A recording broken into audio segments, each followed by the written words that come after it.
doctors found a condition in my heart called Wolff-Parkinson-White syndrome. And it's basically your heart has 4 chambers. And when there's too much electricity flowing through your heart, you can run the risk of passing out and things like that.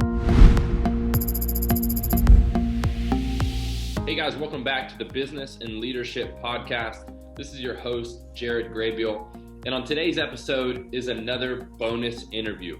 As you know, on these episodes, I normally teach a practical short teaching on leadership or business, and it ranges anywhere from 10 to 20 minutes. However, from time to time, we're blessed with the opportunity to do a bonus interview. And on today's episode, we have Jose Vargas. Jose, if you could, just go ahead and introduce yourself, talk a little bit about what you do, and then we'll jump into the topic of the show. Awesome. Well, thank you so much, Jared. I really appreciate it. First of all, I want to say thank you. So again, my name is Jose Vargas, and I am a leadership coach, and I recently transitioned from U.S. Secret Service officer to leading people, particularly young leaders in different, whether that's entrepreneurship, business owners or CEOs or pastors, just coaching them through the process of achieving their greatest dreams, increasing their influence, and just increasing their productivity. That's awesome. Just from our introduction and originally talking, I know that you were born in Chicago, Illinois. You and your wife relaunched or replanted a church plant, and you've done a handful of things. And I want to kind of dig into those just a little bit. I'm super interested. I know that you grew up in a tough neighborhood, and you've gone on to be a part of vocational ministry, and then being a part of building youth and church events, and then now you're a speaker and a coach.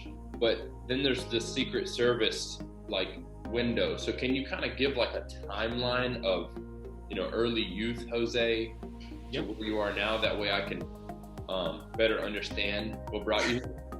No, absolutely. So basically, I grew up in Trenton, New Jersey. I got 2 older brothers and an older sister. And I'm the baby in the household.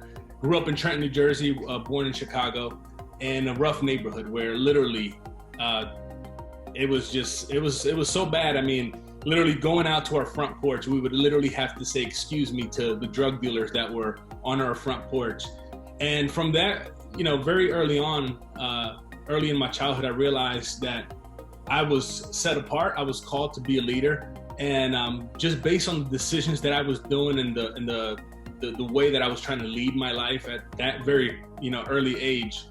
And my first leadership role was a youth ministry secretary for this youth pastor, and that's how I started leading young people. And I realized very early on that if I'm going to lead these people, some of them were, my age, and some of them were as old as 35. I mean, back then youth groups were like that. So, but if I was going to lead these people, I needed to grow, I needed to develop, and I needed to lead myself well so that I can set an example for them. Mm-hmm. And so later on down the line, I became a youth pastor. And while I was a youth pastor, finishing high school, I knew I wanted to do a few things. I wanted to speak and write books. I wanted to do business, and I wanted to go into law enforcement. And so I went and tried to pursue that. And so while I was a youth pastor, I was a volunteer youth pastor, and I took the police test right after high school. The first time I took the test, I didn't, I didn't make it high enough on the list. So I passed the test, and I was a little disappointed I didn't make it high enough on the list, so they didn't call me. And then I had to wait for the second hiring cycle in New Jersey, and I took the test again, passed it again, and this time I scored high enough on the list where they would call me. So, Jared, I was super excited. I got into the academy. I was there, and I'm still youth pastor. So I was in Trenton Police Academy, and as I'm in the academy, I'm doing the push-ups, I'm doing the sit-ups, when all of a sudden the captain comes to me, and he says, "Recruit Vargas, come with me." And my heart just sank. I achieved this dream, and now I'm being asked. He said, unfortunately, due to your doctor, he didn't clear you. We cannot, you cannot continue in this academy. And so went home, cried that night, literally cried myself to sleep that night because I felt like someone took a needle and popped my bubble, my dream bubble. Yeah. And I didn't understand what was happening. Well, doctors found a condition in my heart called Wolff-Parkinson-White syndrome. And it's basically your heart has 4 chambers. And when there's too much electricity flowing through your heart, you can run the risk of passing out and things like that. So they had to correct that if I was going to be ever in law enforcement. And so in the process of them doing that, fortunately, the captain, he put me in city lockup. So he put me in city lockup where I was working, processing inmates. And I did that for 2.5 years. In the process of all that, I applied for the Secret Service the first time. And when I applied for the Secret Service, I didn't think I was gonna get hired. I was like, I'm a boy from Trenton, New Jersey. They're not gonna hire me. But I applied anyways, and I went after it. And I remember they called me, and I thought it was a buddy of mine doing a prank, but it was really them. And the process took about 1.5 years at that time for them to come to my house and interview me. And a lot of things happened during this time. At this time, I was leading young adults, so I was no longer in that particular church leading youth ministry that I was basically there for years. I was leading young adults. And they came over my house, they offered me the job, and I was super excited. And one day I was on a missionary trip to Panama, came back from Panama, and I was speaking a whole week at the school.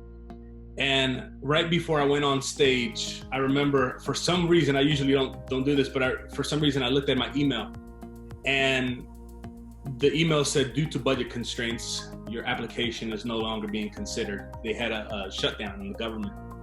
And so again, right before I went on stage, I still spoke, I gave my heart, but afterwards I sat down after the auditorium cleared, and I just literally started tears just flowing through my eyes, because this dream that I had was being stopped for whatever reason.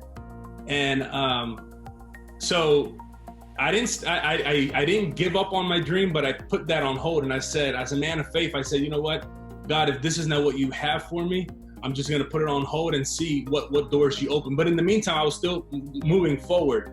And I think that's, at least for me, that's one of the things, like whatever tries to stop you, whatever tries to hinder your dream, it's how you respond to those things. And so I said, I'm going to keep moving forward. I'm not going to let, bitterness get in my heart. I'm not going to let, whatever disappointment or anything to stop me from progressing forward. Yeah. And so I was in the process of getting married with my wife. And in the process, we were doing the premarital counseling. And so this lady who was coaching us, she said, hey, they're looking in Trenton. And at this time I was no longer living in Trenton. So she said, hey, Trenton, they're looking for a pastor to this church that's really dwindling down, it's dying. They need somebody to relaunch it, And so I was like, oh, that's nice. I'm good. I was good on what I was doing there in young adults ministry. But she said it again, and it was the third time when she said it. She said they have a huge community outreach program that they do.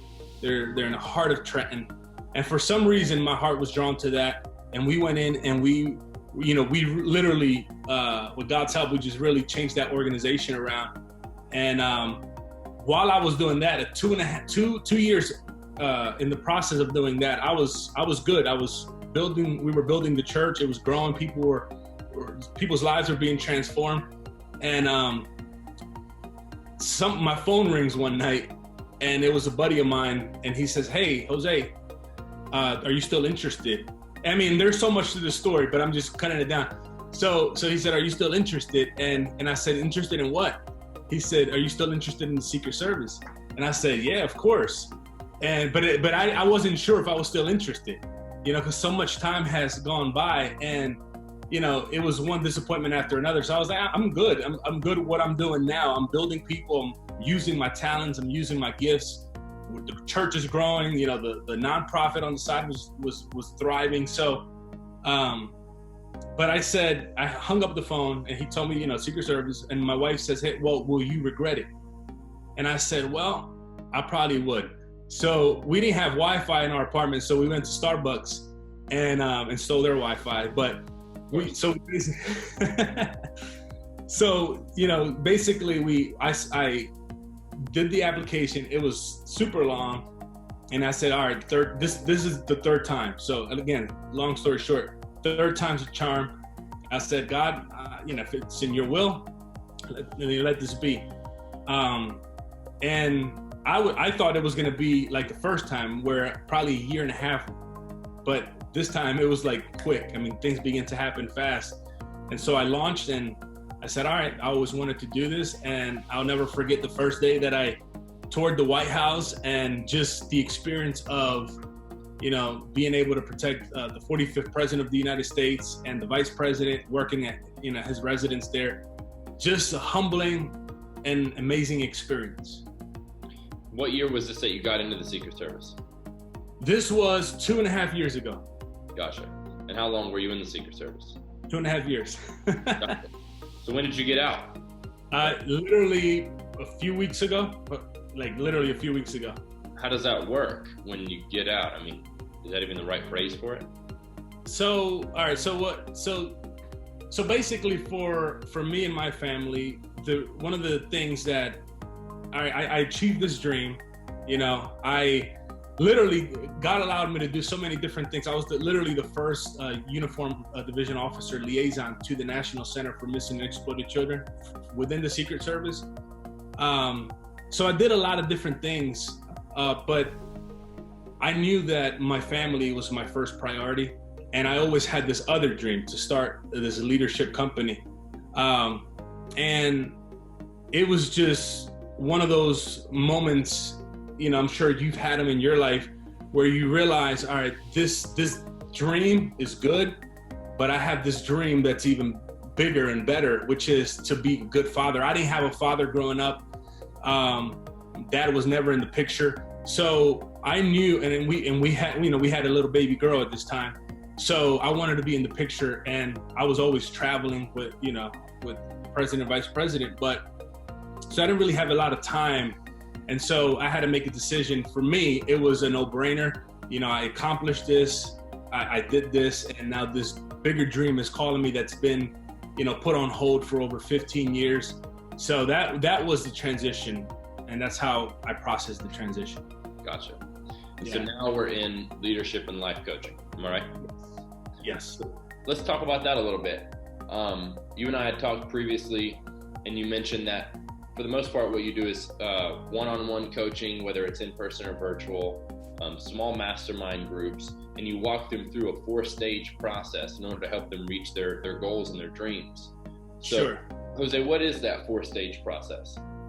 Sure. So basically what I do is when a client comes to me, or if I go to a smaller company, basically I take them through 4 stages. The first one is the discovery stage. And I think, it's literally as simple as that, discovering where that person is. Where is that leader at right now? I'm a firm believer, and this is what I do in my own life. Like, if I want to go to a specific destination or accomplish a specific goal, I need to find out where it is that I am currently, right? Yeah. So the first process is the discovery stage. Where is that leader? Where are they emotionally? Where are they spiritually? Where are they financially? Where are they in their health? And not that I'm gonna be, helping them in all those areas, but it's good to know where you are in all those areas, because all those areas are gonna affect where it is that you wanna go. So the discovery stage is basically identifying where you are. And then we take them through phase number 2, which is the restructuring stage. And in this stage, really, we take the client through a process of not only identifying or restructuring their dream and realigning their dream, but asking 10 specific questions. I didn't come up with the questions, but just love these questions, apply them in my own life. And these questions really help authenticate the dream. is this dream really your dream, or is it given to you by your father, by your mother, or whatever the case may be? And so we walked them through those soul searching questions in this phase, where at the end of this phase, they're clear. This is my dream. Mm-hmm. This is where I want my life to go. This is where I want. I'm sorry? Or they're not. Or they're not, right. Yeah. Or they're not, yes. And it redirects us back to the discovery stage. Right. If not, then we go back to the first stage. All right, let's discover what is your dream. Why is it that this was your dream for a while, and then you kind of deviated back to this, and that's of those questions, the 10 questions. What are a couple of them? So the first one is the ownership question, right? So is this dream really my dream? So you look at this again. A lot of people, you see a lot of people on social media, a lot of people within our communities, they're living this dream, but it's not really their dream. They're the dreams given to them by their father. They're the dreams given to them by their mother, by their family, by the pressure of society, or even, just to impress on social media. Yeah. So they don't own the dream. So the ownership question really asks, do you really own this dream? Because if you don't own the dream, and this as a business owner, if you don't own the dream, you're really not going to make it, because it's going to be hard to try to achieve. Like, even just an example, Jared, when I was in the academy, waking up I did 2 academies for the Secret Service, and the first one was, I was 3 months away from my wife, and that was hard. Yeah. Not only was I away from my wife, but I was also away, waking up at 4 a.m. when I wasn't used to waking up at 4 a.m, being a pastor. So so do you own the dream? Yeah. Is the dream really yours? The second question is the clarity question, which is, do I clearly see my dream? Right? So this goes with where is it that you, like, for example, if I want to go from New Jersey to Maryland, right, I need to see where it is that I'm going and put it on the GPS. So that's the same way we answer this question. Do I see? Can you hear me still? Yeah. Like, can you truly envision the dream? Yes. Do you really see the dream happening in your life? If you can, like, I saw myself protecting the president years before I was actually there. Literally. I mean, I had dreams about it. I spoke about it. And just when you get to do it, it's like, wow, I saw this. So it's like you're living life 2 times, because you see it in your mind at first, and then you're walking out and you're living it in reality. That's really cool. Yeah. And then just a few more. Just the third question is the reality question. Am I depending on factors within my control to achieve my dream? A lot of times, like recently I was talking to a client, and he wants to be the same person on stage and the same person at home, and one of the things that I asked him was basically, okay, so what are the things that you can do to be that man?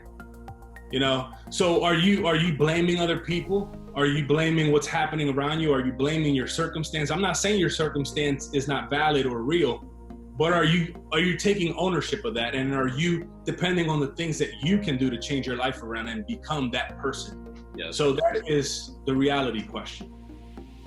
What's the 7th question? The cost question. I love this one. Am I willing to pay the price for my dream? That's a really good question.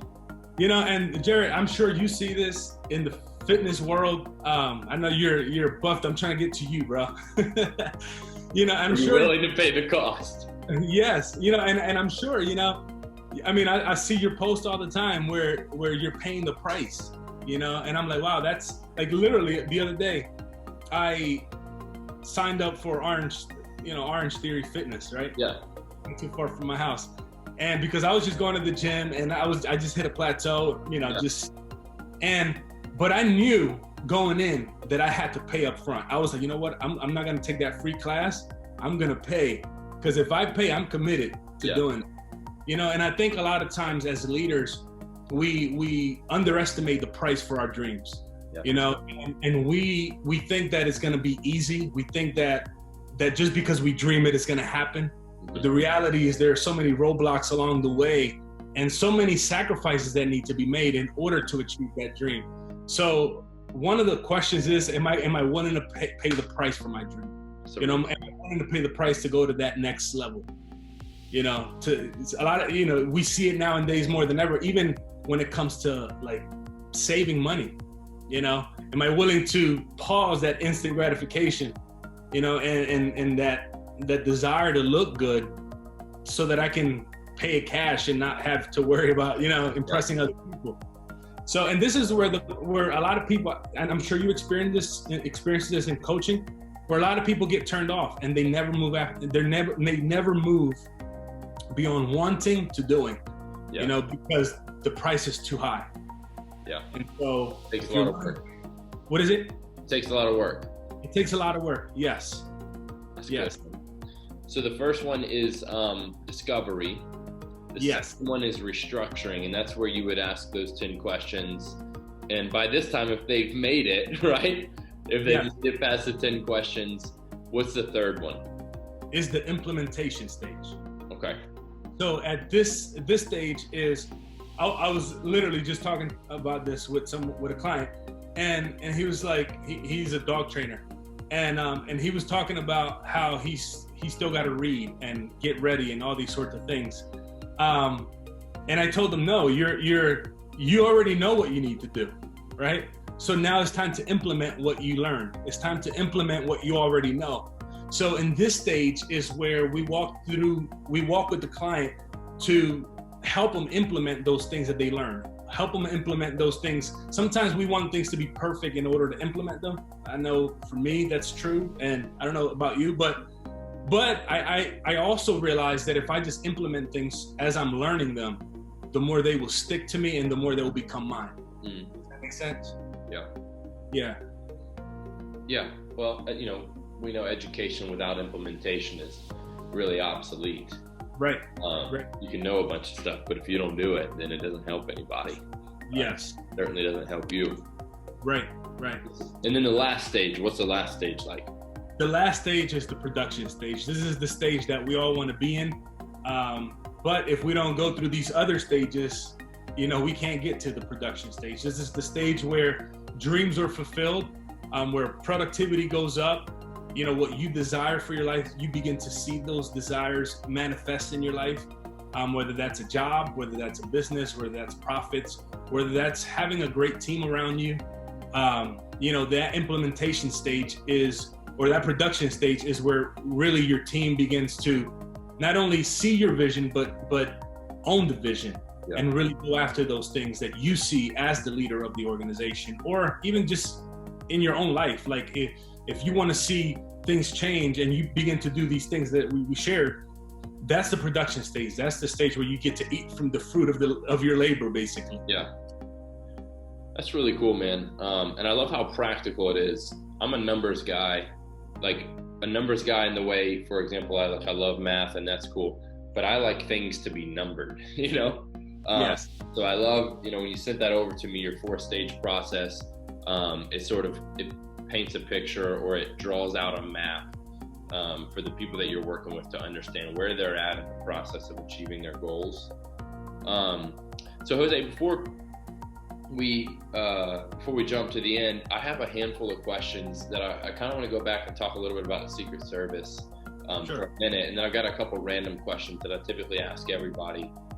In the Secret Service, what do you think one of the greatest leadership lessons you ever learned was?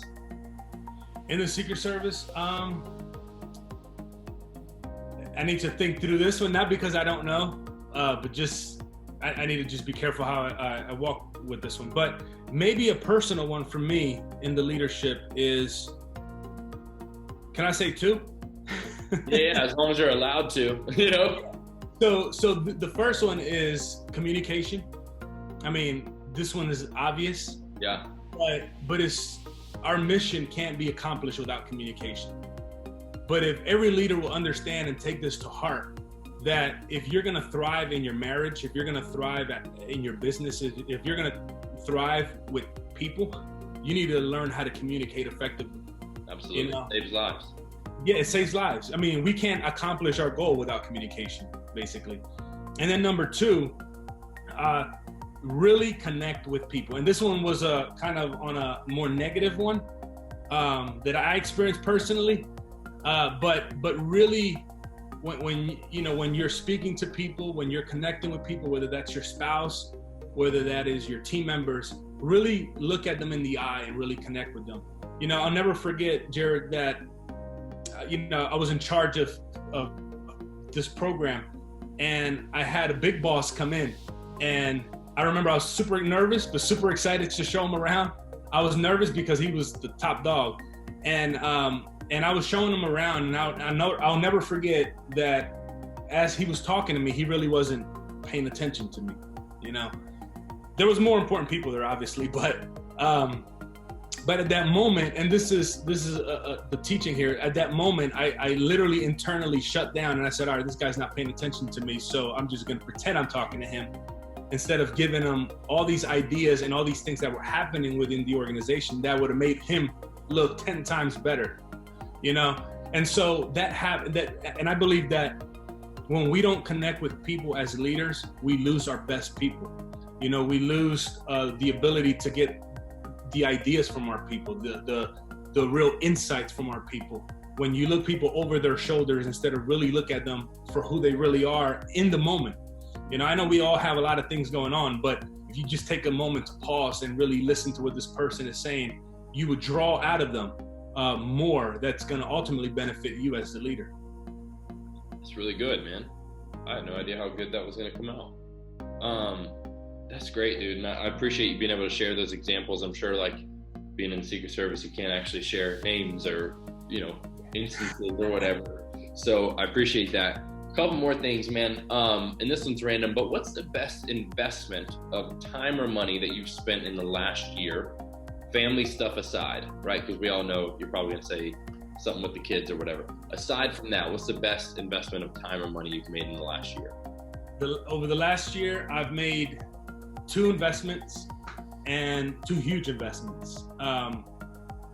Over $26,000, and that is to hire a coach in 2 different occasions. That I'm still working with right now. Okay. It's taken my leadership to a whole nother level. It's taken my productivity to a whole nother level, and my focus to a whole nother level. Awesome. Yeah. Okay. So you said one of your investments was a coach? Yep. What's the other investment? And the other one was basically how to get better as a coach. Okay, got it. And if you could think of anything to put on a blank billboard on the busiest street that you can imagine, what would it say? It would say, make your life count, because your generation is depending on you. That's heavy, man. That's cool, though. Jose, I really appreciate this conversation. I've learned a lot, especially from your 4-part process. I love how you dig into people's dreams to really make them realize whether or not it's their actual dream. You and I both know, especially from working with people, that we can let our environment or our culture impress upon us a dream that may not actually be organic or real. It may not be what we want. So I love that you're helping people find out what it is that they truly want, and then help them reach those goals. Jose, how can people find you? What's your Instagram, website, stuff like that? My Instagram is reach higher, at reach higher, and then my website is reachinghighernow.com. Awesome, man. I appreciate you being on the show. I hope you have a great day, and I'm sure we'll catch up soon.